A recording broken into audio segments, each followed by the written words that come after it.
conflito da igreja no mundo é o tema da nossa mensagem desta manhã. Cristo no mundo é o tema teológico, o tema antropológico é a igreja no mundo. Se você não está acostumado com isso, se você é um visitante, talvez você tenha ficado agora enrolado e eu já tenha perdido você. Então, deixa eu recuperar você de volta. Nós temos dois temas que regem o culto. As músicas que foram cantadas, orações que foram feitas, tudo que foi feito aqui até agora e o que será feito, é regido por esses temas. Um tema diz respeito a Deus. Hoje é Cristo no mundo. Cristo, o nosso Deus Redentor no mundo. O outro tema diz respeito aos homens, diz respeito a nós, é o tema antropológico. Hoje o tema é a igreja, nós, no mundo. Esses temas são extraídos da mensagem que é pregada no domingo pela manhã. E eles regem todos os dois cultos que nós temos no domingo. Isso nos ajuda a dar definição, objetivo, nos ajuda a dar referencial para que nós tenhamos maior clareza na transmissão da mensagem. E por isso, o tema da nossa mensagem é este, o conflito da igreja no mundo. E eu peço a você que abra sua Bíblia, seu dispositivo, no livro de Atos dos Apóstolos, é o 5º livro do Novo Testamento, logo depois dos Evangelhos. Atos dos Apóstolos, capítulo 17, vamos ler dos versos 1 a 15. Atos, capítulo 17, de 1 a 15.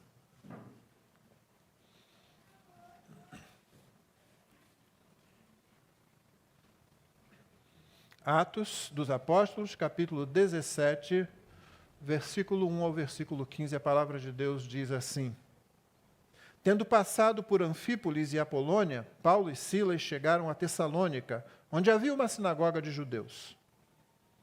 Paulo, segundo o seu costume, foi procurá-los e por 3 sábados discutiu com eles a respeito das Escrituras, expondo e demonstrando ter sido necessário que o Cristo padecesse e ressuscitasse dos mortos. Paulo dizia: Este Jesus, que eu anuncio a vocês, é o Cristo. Alguns deles foram persuadidos e se juntaram a Paulo e Silas. O mesmo aconteceu com numerosa multidão de gregos piedosos e muitas mulheres importantes. Os judeus, porém, movidos de inveja, trazendo consigo alguns homens maus dentre a malandragem, reuniram uma multidão e provocaram um tumulto na cidade. E, atacando de surpresa a casa de Jason, procuravam trazer Paulo e Silas para o meio do povo. Porém, não os encontrando, arrastaram Jason e alguns irmãos diante das autoridades, gritando: Estes que promovem tumulto em todo o mundo chegaram também aqui. E Jason os hospedou na casa dele. Todos estes agem contra os decretos de César, dizem que existe outro rei chamado Jesus. Tanto a multidão como as autoridades ficaram agitadas ao ouvir estas palavras. Porém, depois de terem recebido deles a fiança estipulada, as autoridades soltaram Jason e os outros. E logo durante a noite, os irmãos enviaram Paulo e Silas para Bereia. Ali chegados, dirigiram-se à sinagoga dos judeus. Ora, estes de Bereia eram mais nobres do que os de Tessalônica, pois receberam a palavra com toda a avidez, examinando as Escrituras todos os dias para ver se as coisas eram de fato assim. Com isso, muitos deles creram, mulheres gregas de alta posição social e muitos homens. Mas logo que os judeus de Tessalônica souberam que a palavra de Deus era anunciada por Paulo também em Bereia, foram lá agitar e perturbar o povo. Então os irmãos fizeram com que Paulo fosse imediatamente para os lados do mar. Porém Silas e Timóteo continuaram em Bereia.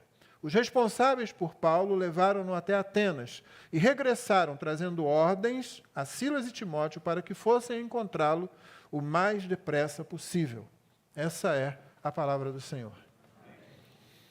O Senhor Jesus, no meio da sua oração sacerdotal, em João 17, orou desse jeito: Não peço que os tires do mundo, mas que os guardes do mal. Esse é um pedido impactante se você pensar bem. Ainda, em Mateus 10,16, o Senhor Jesus diz aos discípulos: Eis que eu os envio como ovelhas para o meio de lobos. João 16:33, ainda, no mundo vocês passam por aflições. Todas essas palavras são do próprio Jesus. E diante delas, uma pergunta se impõe com urgência e deve capturar nossa atenção, nossa reflexão a respeito da nossa própria fé. E é isso que a gente quer fazer essa manhã aqui. O que houve com a fé cristã? Essa é a pergunta inicial que vai nos dirigir. O que houve com a fé cristã? Onde estão aqueles que, quando creram em Cristo, compreenderam que não estavam entrando num modo tranquilo de vida, mas num modo desafiador?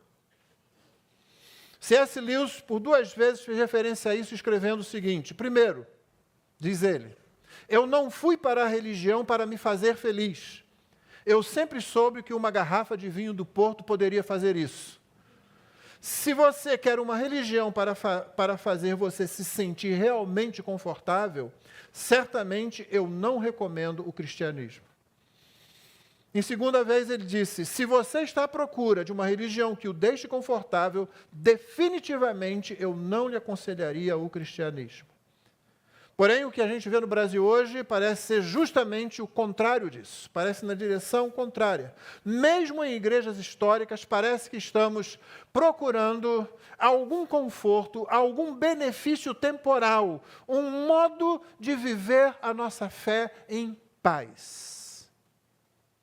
Os irmãos sabem que eu nunca ensinei masoquismo cristão. A gente não busca o sofrimento pelo sofrimento. Esse não é o alvo da nossa fé.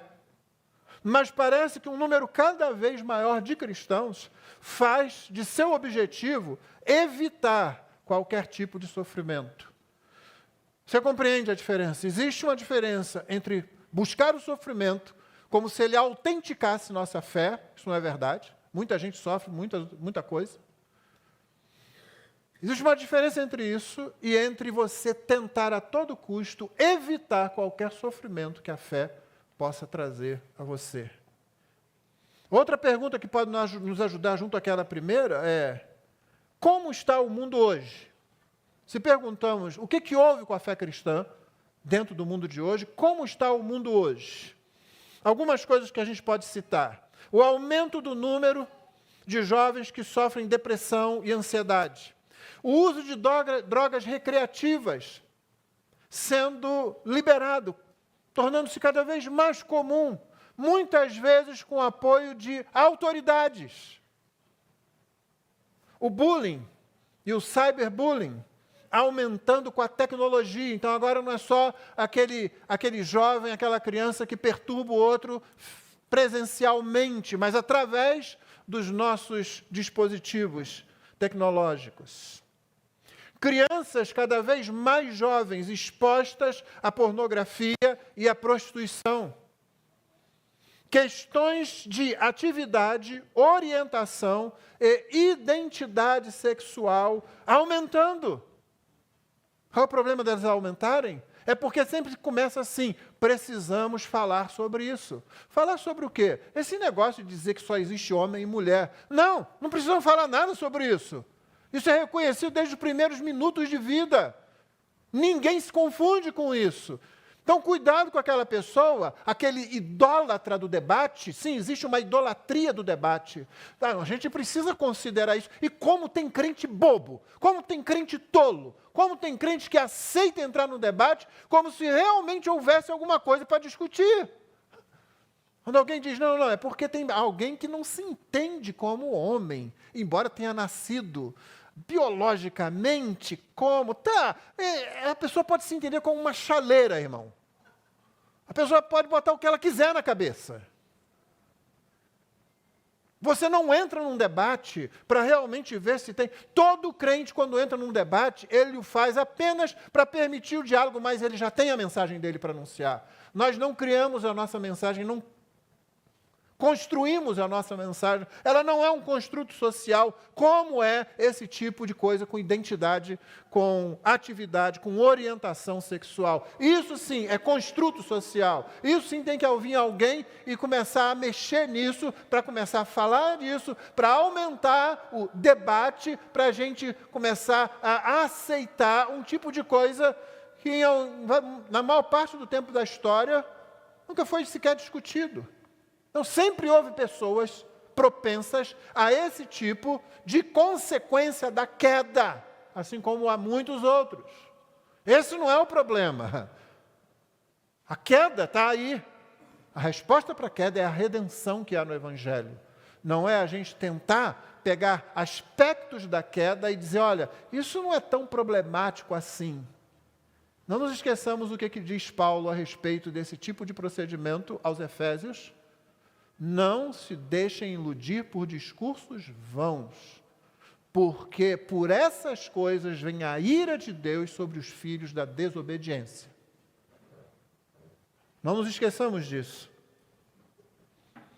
Internet e dependência digital é outra coisa que a gente tem. E meu irmão, deixa eu falar claramente, não se aborreça com seu pastor não. Tira o celular do teu filho que é pequeno. Você está fazendo mal, deixa eu dizer com todas as letras, você está fazendo mal.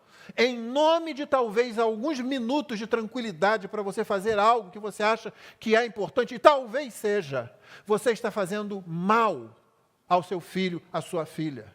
Crianças não precisam de celular. Juniores não precisam de celular. E adolescentes precisam de celular acompanhado pelo pai. Na verdade, eles não precisam. Mas se tiver que ter, a supervisão precisa ser o tempo todo. Depois você vai chorar. Depois você vai vir com um filho que adquiriu hábitos ruins, vícios ruins, porque você achou, não tem nada demais. Pastor, todo mundo está usando. Não era bom aquela mãe de antigamente que dizia, você não é todo mundo? Não precisam resgatar esse tipo de coisa. Porque depois você vai chorar. Seu filho vai chorar, sua filha vai chorar. Assim, uma coisa, irmão. Se seu filho adolescente tem um celular, não é para o seu filho mais novo ter acesso ao celular do adolescente. Aí não adiantou nada. Não adiantou nada. Não, meu filho já tem 14 anos, tá? Ele está com celular, ok, e eu acompanho. Tá, mas aí ele tem um irmão lá de 7, 8 anos, que você empresta, que ele empresta. Não, se você emprestar para o seu irmão mais novo, você vai perder o celular. Significa que você não sabe usar. E também aquela outra frase das mamães de antigamente, muito boa. Quem não sabe ter, perde. Não sabe usar, perde. Pô, simples assim. Você faz bem ao seu filho, à sua filha com relação a isso. Nós estamos aí com um pseudo-controle do que nossos filhos e filhas estão vendo. Eu não quero ver você chorar mais tarde por causa disso. Tela é uma das coisas que mais dá prazer. Estatísticas apontaram aí, feito pelos especialistas, 4 coisas que dão prazer. Compra, sexo, comer, alimentação e tela. Essas coisas. Algumas dessas podem se misturar nocivamente, não é? Compra dá prazer, sim. Principalmente mulheres, às vezes, acham que elas conseguem algum conforto comprando alguma coisa. E aí está na tela já, olha só. Um clique e pronto. O cartão de crédito já está, inclusive, colocado lá. E daqui a pouco você está se perguntando, por que eu comprei isso? Sexo e tela. Imagina as duas coisas juntas? Isso tem sido a ruína de muitos casamentos, de muitas famílias. Essa semana eu recebi um pedido de ajuda de um irmão, que não é membro dessa igreja. Pastor, me ajuda, eu estou preso à pornografia. Não brinque com o pecado. Não brinque com o mundo. Não brinque com o diabo. Eles não estão brincando com você, eles estão destruindo você ou procurando fazer isso o tempo todo. Ainda, uma cultura de violência, um aumento da insensibilidade de maus tratos a outras pessoas. O bullying faz isso, mas ele em si só, ele não é um mal só em si, é no que ele produz também. É você tornar a nossa juventude e as pessoas, de um modo geral, cada vez mais insensíveis aos maus tratos feitos a outros, principalmente crianças e idosos. Adolescentes incentivando automutilação. Tá, tem acesso, está tranquilo, alguém inventa uma boa ideia lá, ou o que parece ser uma boa ideia, e vai-se atrás. E depois, como que meu filho, como que minha filha fez isso? Nunca achei. Os pais, acreditem, irmãos, os pais têm muita dificuldade em acreditar na maldade dos seus filhos. Muita dificuldade. Não, meu filho não. Meu filho é criado na igreja. Nós fazemos culto doméstico. Você acha que é só isso? Você acha que é mágica? Você sabe que não. Se você está nessa igreja há algum tempo, você sabe que não. Essas questões são, de um certo ponto de vista, menos perigosas, irmãos, porque elas saltam aos olhos, pelo menos. Essas que eu citei, elas estão aí, estão presentes. Mas tem aquelas que se ocultam. Por exemplo, a sutileza do mundo, seja ameaçando, seja seduzindo, como acontece hoje no Brasil. O Brasil está experimentando um aumento crescente do Leviatã, do Estado. O nosso governo, em menos de 2 anos, aumentou ou criou mais de 24 impostos. Você está pagando. Você está pagando isso. Eu me revoltava quando passava no banco onde trabalhei, o Banco de Desenvolvimento, um banco do governo, quando vinha lá a aprovação para fazer um filme que ia despejar sobre a sociedade, de alguma forma, essas questões todas com relação a um novo tipo de família, que pais não precisam criar seus filhos, que a identidade sexual você que decide, a criança que decide, desde as suas mais tenras idades. Mas vinha lá, e com dinheiro do meu imposto, do seu imposto, aquilo era produzido porque era aprovado. É cultura. O Estado está mandando. E tem crente tolo que não está percebendo o que está acontecendo. Meu irmão, o Estado nunca diminui se ninguém travá-lo. Você começa pagando, você começa sustentando aquilo que vai trazer morte para a sociedade e escravidão. A história está aí. Cuidado com aquele pessoal que diz assim, vai estudar história. Geralmente eles são vítimas de não ter estudado a história ou de ter feito uma releitura. E a igreja muitas vezes aprova isso. Sim, a igreja aprova isso. No livro A Cruz de Hitler, eu já citei isso para os irmãos, uma igreja cujo tempo ficava rente à linha do trem que levava judeus para serem exterminados. Esse trem passava num certo horário, no dia de culto, na hora do culto. O que a igreja fazia? Cantava. Porque senão você ouviria os gemidos, os pedidos de socorro, o choro, você ouviria isso. A igreja então canta. Não é que a gente aprove, não, mas a gente não tem nada com isso. Meu irmão, se há alguém que sabe o perigo que é uma igreja consciente da palavra do Evangelho, é o Estado. É por isso que você vai encontrar estados totalitários. O que eles fazem? Eles querem acabar com a fé. É por isso que a perseguição acontece. E quando a religião e o Estado se unem, então essa perseguição aos verdadeiros cristãos, aos discípulos de Cristo, é muito pior. Como nós temos visto, acompanhado, e nós temos orado por muitos irmãos que estão nessas situações assim. O Estado vai crescendo cada vez mais, sustentado por nós mesmos, e parece que não medimos como isso pode atingir mais cedo do que pensamos as vidas dos nossos filhos e filhas. E o resto do mundo? Os valores judaico-cristãos responsáveis pelo que a nossa sociedade produziu de melhor vão sendo não somente esquecidos, os valores judaico-cristãos, mas também combatidos. A população jovem da Europa hoje, irmãos, é virtualmente incapaz de resistir à crescente imposição islâmica naquele continente. O cristianismo nominal, impulsionado por uma teologia liberal, abre as portas para esse tipo de ameaça. No Brasil, de fato, esse cristianismo superficial e descomprometido não somente abre as portas, mas convida o mundo a entrar. Chamamos a morte para dentro da igreja. Os irmãos se lembram de Apocalipse 3:20? Eis que estou à porta e bato, se alguém abrir, eu entrarei e cearei com ele e ele comigo. Não é um convite para não crente, nunca foi um convite para não crente, um convite à igreja, uma exortação e um aviso à igreja. Cristo na porta da igreja, dizendo, vocês estão me deixando lá de fora, vocês não estão tendo comunhão comigo, abram a porta e eu vou ter comunhão com vocês. Enquanto isso, nós temos muitas igrejas com pregações que vão do tolo ao ridículo, discursos heréticos sobre a Bíblia, sobre a igreja, sobre o ministério pastoral, abrindo a porta para o mundo, fechando a porta para Cristo. Os irmãos têm visto, está aí na internet, para quem quiser ver. Pregações tolas, burras, imbecis, tiram toda a glória de Cristo. Elas não são engraçadas, elas ridicularizam o Evangelho da graça de Cristo, a única coisa que pode salvar pecadores. Enquanto isso acontece, o mundo ri, o diabo ri e o pecado cresce.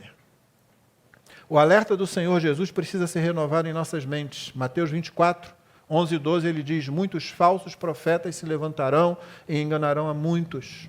E por se multiplicar a maldade, o amor se esfriará de quase todos. Será que a gente esqueceu isso? Será que a gente esqueceu que isso pode acontecer com a gente?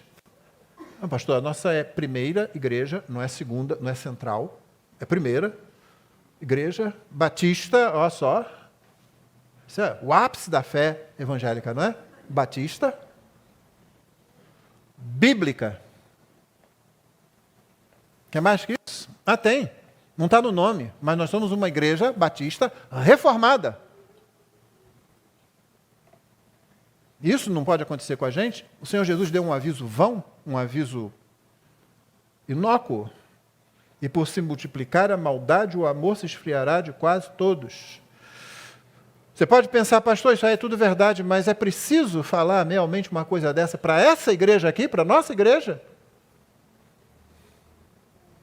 Nós enfrentamos e lidamos com essa pergunta num dos estudos de terça-feira, estudo indutivo na carta aos Efésios. Eu coloquei para os irmãos o seguinte: olha o que Paulo achou necessário falar para uma igreja. Uma igreja. Tá?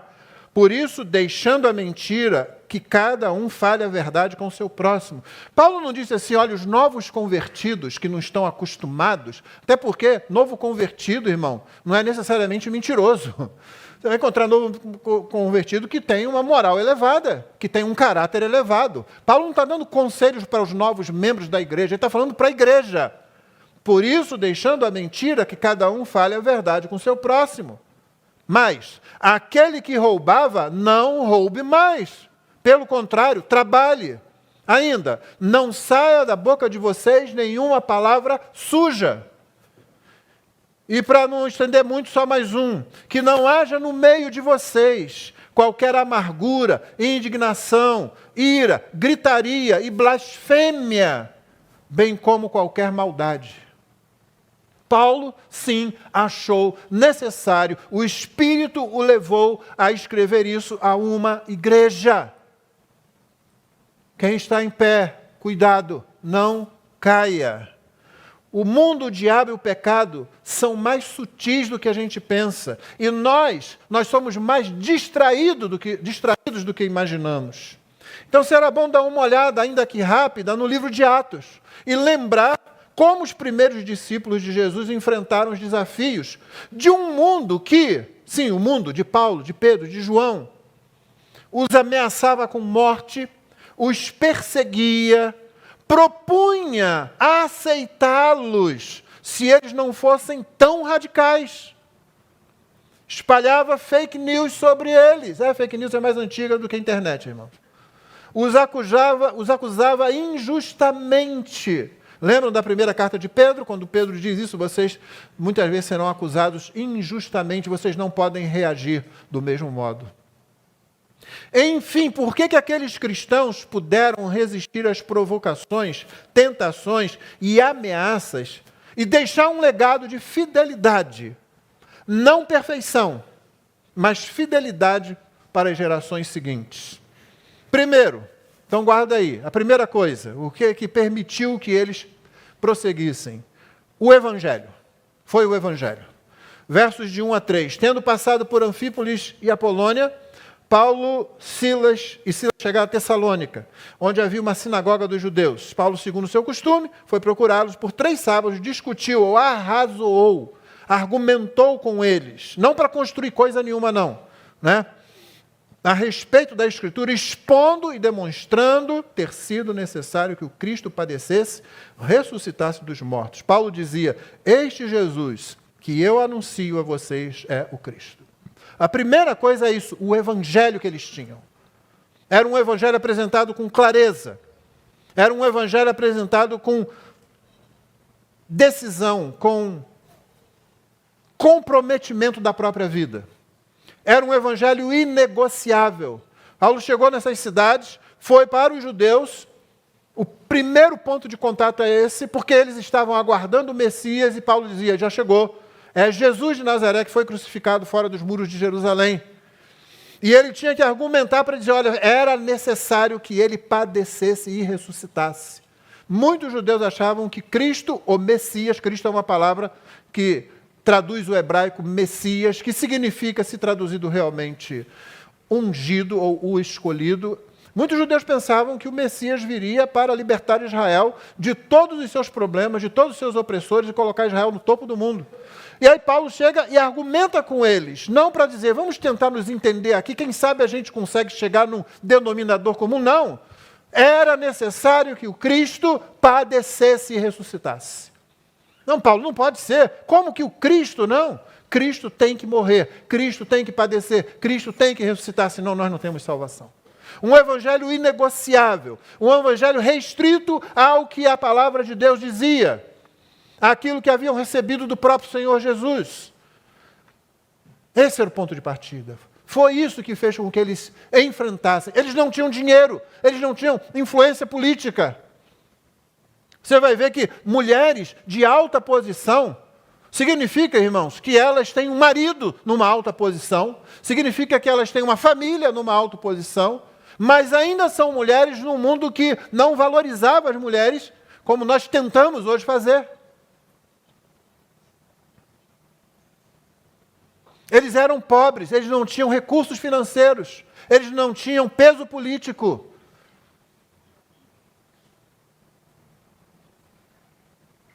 Mas eles tinham um evangelho inegociável, um evangelho que eles não iriam mudar, eles não iriam alterar. Eles iam apresentar aquele evangelho. Esse é o ponto de partida. Se a gente quer fazer alguma coisa semelhante, a gente tem que se apegar ao evangelho. A gente tem que confiar no evangelho. E a gente tem que viver o evangelho, pregar o evangelho. Isso é inegociável. Porque a igreja tem se afastado do evangelho. A igreja tem aceitado negociar padrões de moralidade, padrões criacionais, padrões para o ministério pastoral. Qualquer um pode ser. Fala bonito, é capaz de juntar um grande número em torno de si, pronto. Está aí as qualificações, não das pastorais, não de Paulo escrevendo a Timóteo ou Tito. Nossas qualificações. Você abandona o evangelho, você tem uma igreja morta, mesmo que muito numerosa. Que é o que está acontecendo no Brasil. Uma igreja grande, uma grande massa de manobra, um grande mercado a ser explorado, mas não crentes. O evangelho é a primeira resposta. Por que eles puderam resistir àquela situação e deixar um legado de fidelidade para as gerações seguintes? Segundo, uma questão com relação aos resultados. Evangelho, resultados, versos 4 e 5. Alguns deles foram persuadidos. Paulo tinha ido às sinagogas, pregado. Alguns deles foram persuadidos. E se juntaram a Paulo e Silas. O mesmo aconteceu com numerosa multidão de gregos piedosos e muitas mulheres importantes. Olha só, maravilha, né? Mas aí vem o verso 5. Os judeus, porém, movidos de inveja, trazendo consigo alguns homens maus dentre a malandragem, reuniram uma multidão e provocaram um tumulto na cidade. E atacando de surpresa a casa de Jason, procuravam trazer Paulo e Silas para o meio do povo. Irmãos, os resultados não estavam e não estão sob o nosso controle. O resultado não depende da gente. Os resultados são tanto bons como maus, segundo o nosso ponto de vista. Então, de um lado, você tem muitos que se juntaram a eles.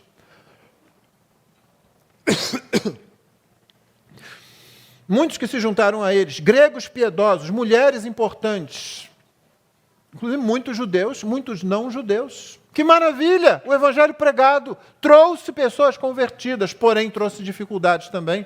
Os judeus, movidos de inveja, começaram a criar um tumulto na cidade, e eles chamaram gente da malandragem, homens maus da malandragem. Sim, existe o cidadão de bem, existe o que não é de bem, irmãos. Não acredite nessa história que quer rotular todo mundo do mesmo jeito.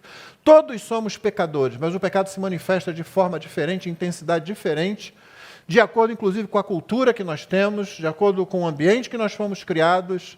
Então, não vamos cair nessa tolice de dizer somos todos pecadores. Isso aí me parece a filosofia daquela pessoa tola que está num barco que está afundando e tem que tirar a água do barco, tem que jogar a água para fora. E ela para ali, não, estamos todos no mesmo barco, vocês não são melhores do que eu. Então, eu não vou, não adianta a gente ficar tirando água aí como se a gente estivesse num barco muito bom. E vai afundando com aquele tolo ali fazendo isso. Então você vai encontrar gente que é tola, essa palavra é bíblica, não é minha não, tá? O estulto, o tolo, dá uma lida em Provérbios que você vai encontrar essa figura lá. Essa figura que caminha para a morte, essa figura que tem ares de sabedoria, mas quando abre a boca você vê que ela está longe da realidade. E nós temos isso acontecendo. Gente, não todo mundo é igual, não tem esse cidadão de bem. Acredite, o nosso judiciário, que não sei por que resolveu defender bandido, estipulou que se você estiver na rua com um celular e alguém passar e levar aquilo, não é roubo, é outra coisa, é um tipo de furto. A pena é menor, já é outra coisa. Cuidado com o que você fizer com esse sujeito, não corre atrás dele não, porque se ele cair, tropeçar, fugindo de você, é capaz de você ter que pagar a conta do hospital e ainda pagar alguma multa e talvez ir para a cadeia. A gente pensa, como que a gente chegou nesse ponto? E tem um juiz dizendo, não, é isso mesmo. E crentes ingênuos dizendo, olha, pastor, não fala mal, não fala da injustiça, então vamos rasgar a Bíblia. Não fala do erro moral, vamos jogar fora, vamos queimar. O que a gente está fazendo aqui? Tem praia para você ir? Tem cama para você dormir até tarde? Você vem para cá.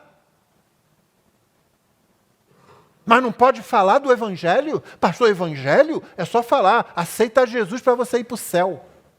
É? Não. Aqui na igreja eu sei que ninguém vai pensar assim. Mas cuidado, porque a sutileza desse conceito pode penetrar você muito mais do que você pensa que pode.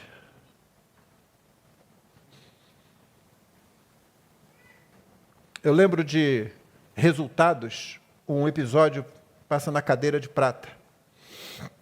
A Cadeira de Prata é o 6º livro das Crônicas de Nárnia, e o livro que eu julgo mais profundo daqueles 7 volumes. Tem um sujeito lá chamado Brejeiro, ele é um paulama, ele vive nos brejos, ele é bem diferente da gente. Comprido, alto, e tem, no entanto, algumas coisas são ditas no livro, de mais profundas, vêm justamente desse camarada. E eles estão lá, num momento de dificuldade. Estão em busca de um príncipe que já desapareceu há 10 anos. E Aslan, o grande leão, tinha dito para ele, para as 2 crianças que vão procurar e que se juntaram ao brejeiro, ao paulama, tinha dito, olha, ele vai ser aquele, vocês vão reconhecer que ele vai ser aquele que... a primeira pessoa que vai pedir algo em meu nome, em nome de Aslan. Aí eles vão, passam por muita coisa. Perdem-se nos sinais, não seguem tudo que Aslan falou, mas finalmente estão diante de uma pessoa. Essa pessoa está presa numa cadeira de prata. E ali ela parece ter um acesso, ou assim tinha sido dito para aquelas crianças.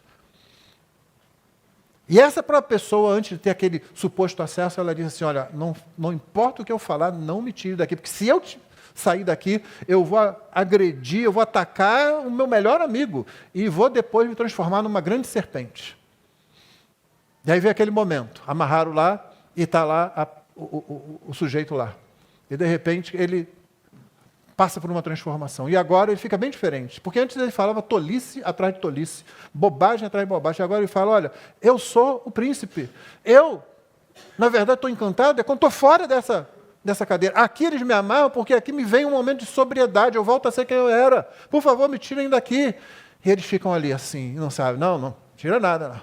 E de repente... aquele sujeito fala, em nome de Aslan, me tirem daqui. E aí, segue-se o seguinte diálogo. Quando ele fala isso, eles ficam, e agora? E a Gil, a menina, pergunta, se a gente pelo menos soubesse, o brejeiro diz, acho que sabemos.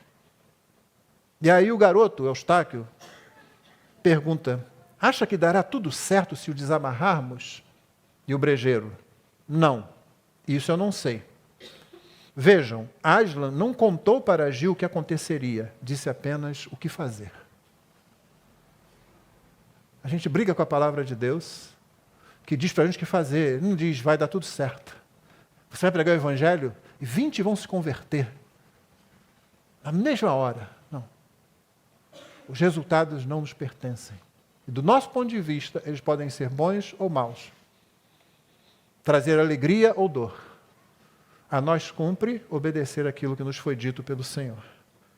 Então, eles tinham isso. O resultado, eles deixavam nas mãos de Deus. 3.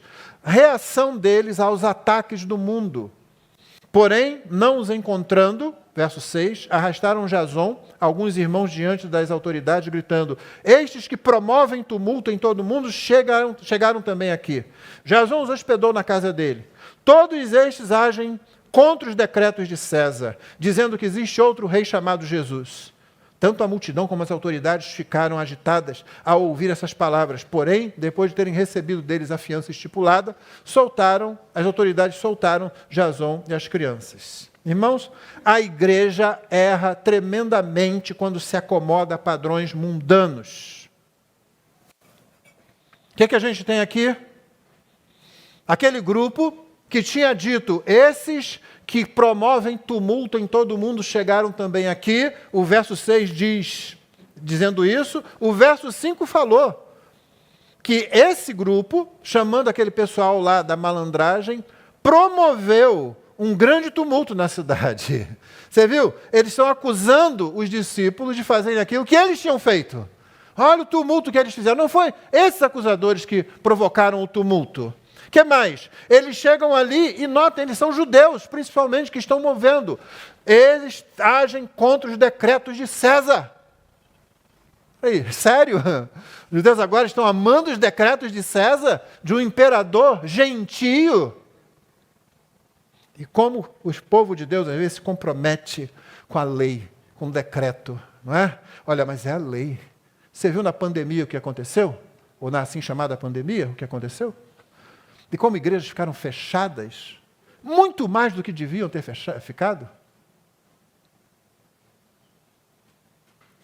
2 anos fechada a igreja. E fazendo aquela coisa absurda que não existe. Não existe, tá? Se você está visitando, fique sabendo, não existe culto online. Não existe. Existe culto presencial. Tanto que a gente nem fala culto presencial, a gente fala culto, porque automaticamente se entende a presencial. É a igreja reunida.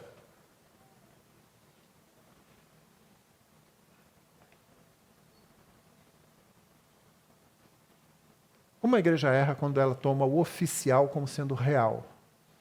Os nossos irmãos sofrem perseguição.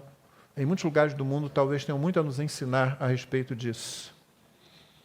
Owen Strachan, no seu livro da editora Trinitas, Evangelho Sequestrado, subtítulo do livro é A Invasão Woke na Igreja e Como Combater a Subversão Progressista.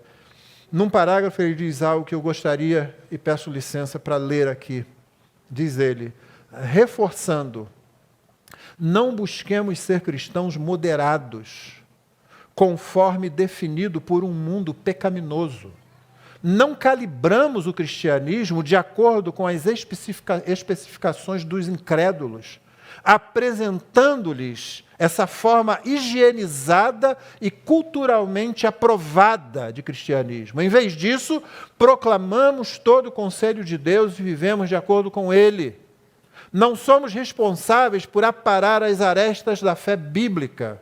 Não somos chamados a oferecer às pessoas uma religião palatável, uma de que gostem com facilidade e que julguem inofensiva. Somos chamados a pregar o Evangelho a outros portadores da imagem de Deus, conquanto embriagados em seus pecados. Temos a tarefa de ensinar todas as coisas que Jesus ordenou aos discípulos, conforme Mateus 28, 20. Somos aqueles que confessam não apenas que toda a Escritura é inspirada, inerrante e autoritativa, mas que toda a Escritura é boa. E boa para nós. Isso se aplica ao desígnio de Deus para os sexos e a família. Isso é verdade para tudo que Deus coloca diante de nós em sua perfeita palavra. Fecha aspas.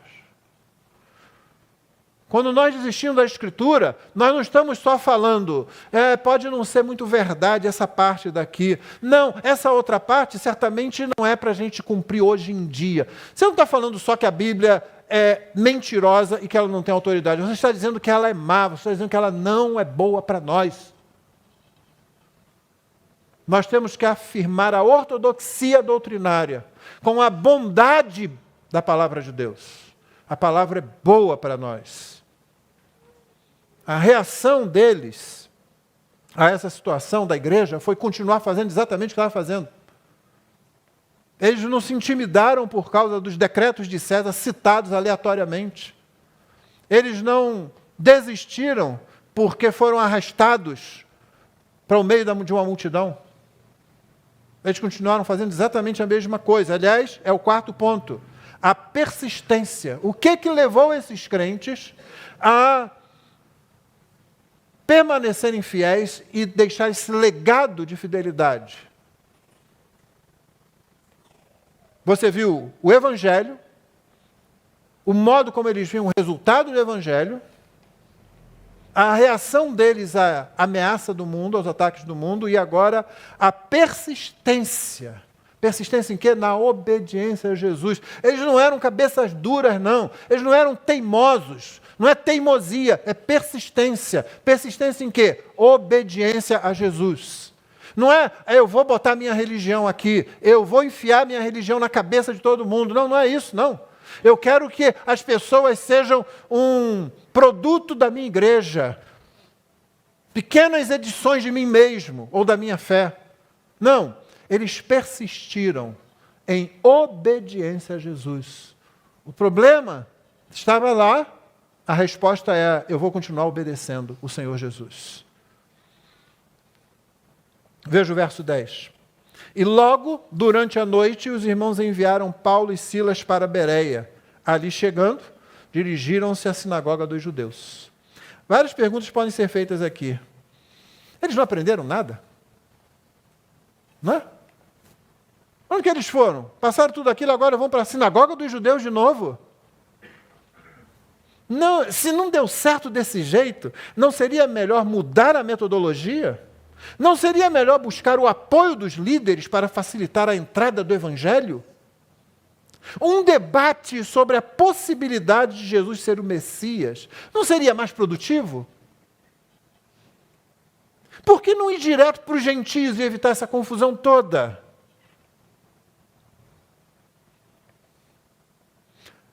Tudo isso significaria desobedecer ao Senhor Jesus. Desobedecer o modo como o Senhor Jesus mesmo estipulou a pregação. Quando vocês forem, primeiro você entra na sinagoga, você fala com os filhos de Israel.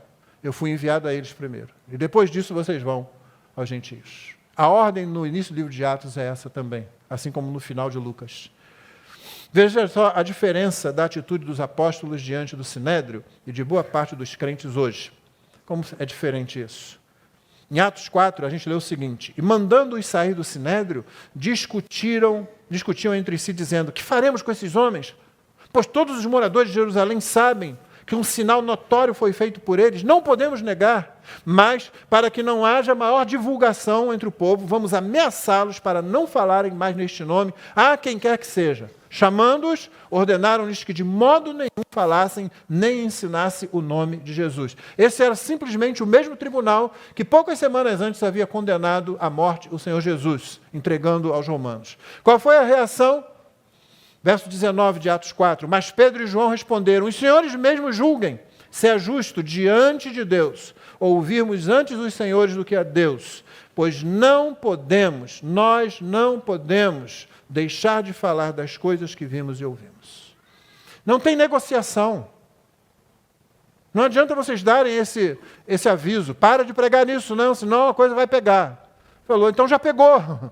Porque nós não vamos alterar a nossa mensagem. Nós não podemos deixar de falar daquilo que vimos e ouvimos. Persistência na obediência a Jesus. Finalmente, Em último lugar, o que os levou a permanecerem fiéis e a deixarem um legado de fidelidade para as gerações seguintes quanto ao Evangelho foi uma expectativa coerente com a mensagem. Uma expectativa coerente com a mensagem. Ora, verso 11, estes de Bereia eram mais nobres do que os de Tessalônica, pois receberam a palavra com toda avidez, examinando as Escrituras todos os dias para ver se as coisas eram de fato assim. Com isso, muitos deles creram, mulheres gregas de alta posição social e muitos homens. Finalmente, agora vai. Agora Deus agiu, não é? Pronto, está aí. Olha só, ao invés de uma oposição, na própria sinagoga, os judeus agora estão examinando para ver. E o resultado disso foi conversão de muita gente. Mas aí vem os versos 13 a 15. Mas logo que os judeus de Tessalônica, lembra, eles tinham saído de Tessalônica e foram, por causa do problema lá, eles foram para Bereia. Logo que os judeus de Tessalônica souberam que a palavra de Deus era anunciada por Paulo também em Bereia, foram lá agitar e perturbar o povo. Então os irmãos fizeram com que Paulo fosse imediatamente para os lados do mar, porém Silas e Timóteo continuaram em Bereia. Ora, os responsáveis por Paulo levaram-no até Atenas e regressaram trazendo ordem a Silas e Timóteo para que fossem encontrá-lo o mais depressa possível. Paulo fugiu? Falta de fé? Será que foi isso? O troço está ficando muito difícil, eu vou fugir. Para começar, eu imagino Paulo aqui, embora a Bíblia não diga isso, dizendo, não, irmão, ainda dá para pregar mais um pouco. Dá para ter mais uma reunião. E o pessoal responsável, viu? Tem gente responsável, gente preocupada, gente da própria cidade ali, Paulo. Assim, não dá, você tem que viver para pregar de novo. Né? O que o Senhor Jesus mandou em Mateus 10, 23? Quando, porém, perseguirem vocês numa cidade, fujam para outra. Você não fica para brigar simplesmente. A menos que o Senhor te mostre isso, você vai adiante. Você não vai ficar, porque você não vai pegar em armas para defender o Evangelho. Você pode pegar em armas para defender a sua família. Você pode pegar em armas para defender o seu país. Você não pode pegar em armas para defender o Evangelho. O Evangelho a gente prega. Quer mais que o Senhor Jesus disse? Qual foi a oração da igreja, por exemplo, em Atos 4, 29? E o que o Senhor Jesus tinha dito? O Senhor Jesus tinha dito, eu estou enviando vocês como ovelhas para o meio de lobos. A igreja sabia disso. Em Atos 4, a oração que está nos versos 29 e 30, diz assim, agora, Senhor, olha para as ameaças deles e concede aos teus servos que anunciem a tua palavra com toda a ousadia, enquanto estendes a tua mão para fazer curas, sinais e prodígios por meio do nome do teu santo servo Jesus. A Bíblia tem advertências sobre nós nos deixarmos intimidar pelos nossos inimigos. Paulo diz a Timóteo, por essa razão venho lembrar-lhe que reavive o dom de Deus que está em você pela imposição das minhas mãos. Porque Deus não nos deu espírito de covardia, mas de poder, de amor e de moderação. Portanto, não se envergonhe do testemunho de nosso Senhor, nem do seu prisioneiro, que sou eu. Pelo contrário, participe comigo dos sofrimentos a favor do Evangelho, segundo o poder de Deus. O poder de Deus não falhou, mas você vai sofrer quando pegar o Evangelho. Então, Paulo continuou o seu caminho, ele vai agora pregar em Atenas e vai pregar lá, é isso que ele vai fazer. Eles têm uma expectativa coerente com a mensagem. Eles sabem o que é que a mensagem pode produzir. Alguns vão crer, outros vão rejeitar, outros vão perseguir, de um jeito ou de outro. E é isso que a gente tem que esperar, irmãos. Só que a gente se liga em quê? Alguns vão crer. Pecadores sairão do inferno para o céu. Pecadores sairão debaixo da justa ira de Deus para a graça de Deus, para a misericórdia de Deus. A gente pode condensar tudo isso que a gente viu em 4 pontos bem claros. Primeiro, intencionalidade na pregação e no testemunho. O Evangelho é inegociável. Você continua pregando com intenção. Você vive para isso. Segundo, a integridade da mensagem. Você não negocia o Evangelho, como eu disse. Terceiro, uma expectativa confiante nos resultados. Não controle dos resultados, mas uma expectativa confiante. A gente precisa confiar no Evangelho. Finalmente, confiança no poder da mensagem do Evangelho. O Evangelho ainda é o poder de Deus para a salvação de todo aquele que crê. Como que você pode fazer isso na sua vida? 4 dicas que não serão difíceis e eu não preciso me deter nelas. Primeiro, ore por evangelização. Nada começa sem oração, irmãos. Ore por evangelização. Se você não ora por ninguém, se você não pede a Deus para ser um instrumento de pregação do Evangelho, dificilmente isso vai acontecer com você. Ou vai demorar muito a acontecer com você. Sua própria disposição vai diminuir. Ore pela evangelização de pessoas perto de você. E ore para que você seja a resposta à oração que você está fazendo. Aliás, precisamos recuperar esse hábito de nos colocar como resposta possível, como resposta que Deus quer usar às orações que nós mesmos fazemos. Porque senão a gente sempre vai fazer oração achando que outro vai ser a resposta de Deus. Talvez Deus queira usar você numa determinada situação. Segundo, coopere com esforços evangelísticos. Sempre que houver algum, coopere. Não fique de fora. Não diga, não, meu trabalho é só quando tem mão de obra para carregar peso na igreja. Meu trabalho é só fazer comida lá na cantina. Não. O seu trabalho é pregar o Evangelho. Então, coopere com esforços evangelísticos quando eles acontecerem, onde eles acontecerem. Terceiro, comprometa-se com missões na igreja local. Comprometa-se com missões. Porque missões ajudam a gente a estender os olhos a partir do ponto que a gente está para longe. Comprometa-se com missões que você vai ficar incomodado com a necessidade de você mesmo ser um pregador, uma testemunha do Evangelho. Finalmente, leia biografias missionárias. Elas fazem bem. Sim, livros de teologia são muito importantes. Eu seria o último a dizer não leia livros de teologia. Mas leia biografias. Me fez muito bem crescer dentro da igreja lendo biografias. Amy Carmichael, aquela irlandesa que foi para a Índia, sem ser uma mulher muito culta, e se manteve lá pela fé, simplesmente pregando o Evangelho, e libertando muitas meninas que se tornariam prostitutas cultuais nos templos indianos, e ela se tornou como que mãe. Ela foi enterrada, e na lápide dela está escrito assim, mãe daquela pessoal toda. Daquele pessoal todo. Ou Gladys Aylward, uma mulher de 1,47 m, baixinha, que foi para a China, através de muita dificuldade, porque não queriam enviá-la. Quando a guerra estourou, ela levou mais de 100 crianças pelas montanhas durante vários dias, e chegou com todas elas salvas, e pregando o Evangelho para elas. Eram crianças a quem ela já pregava o Evangelho. Hudson Taylor, fundador da missão para o interior da China. Zacharias Taylor atuou aqui no Brasil, entre os primeiros batistas que vieram pregar aqui. O Conde von Zinzendorf, lembra do avivamento morável? Então, se você não está sabendo, vai ler sobre essas pessoas, o que Cristo fez nelas. Ele tinha uma frase, entre muitas outras, ele dizia, tenho uma única paixão, Jesus, Ele e somente Ele. O irmão André, contrabandista de Deus, que durante a existência da antiga União Soviética contrabandeou Bíblias para trás da cortina de ferro. Uma ajudadora dele, Corrie ten Boom, mais conhecida pelo livro O Refúgio Secreto. Ela começou, a família dela, ajudando os judeus a fugirem dos nazistas na Holanda, mas depois que a guerra acabou, ela continuou e foi uma parceira do irmão André, ajudando a contrabandear Bíblias. Uma senhora. Já era uma senhora ela, quando fez isso. Os nossos missionários, aqui na igreja.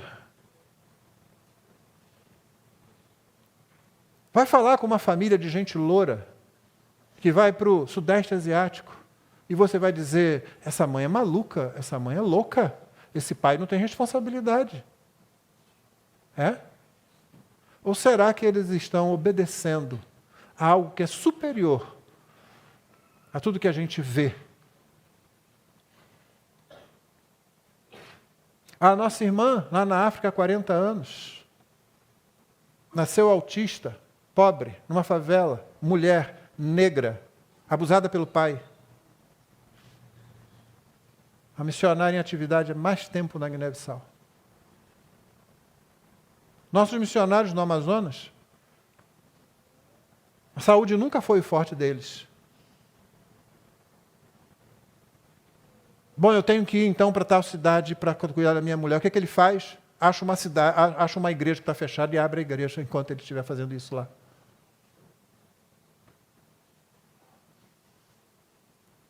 Em qual lista você quer ver seu filho e sua filha, meu irmão, no futuro? Numa lista de crianças que estão chorando aí porque ficaram entregues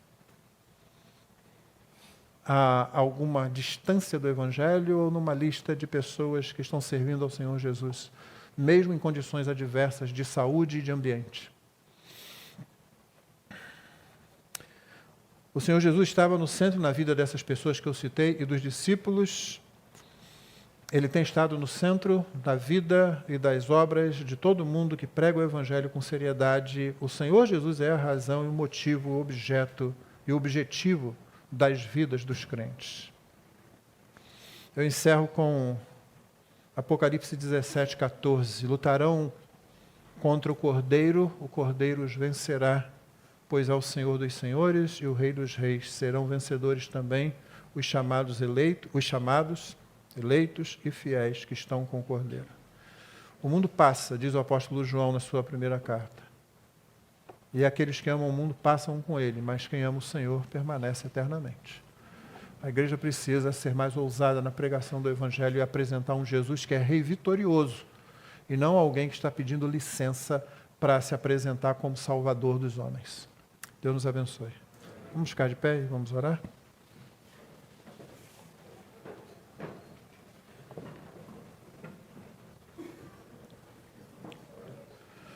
Após a oração, nós vamos cantar o hino e depois passaremos à celebração da ceia do Senhor.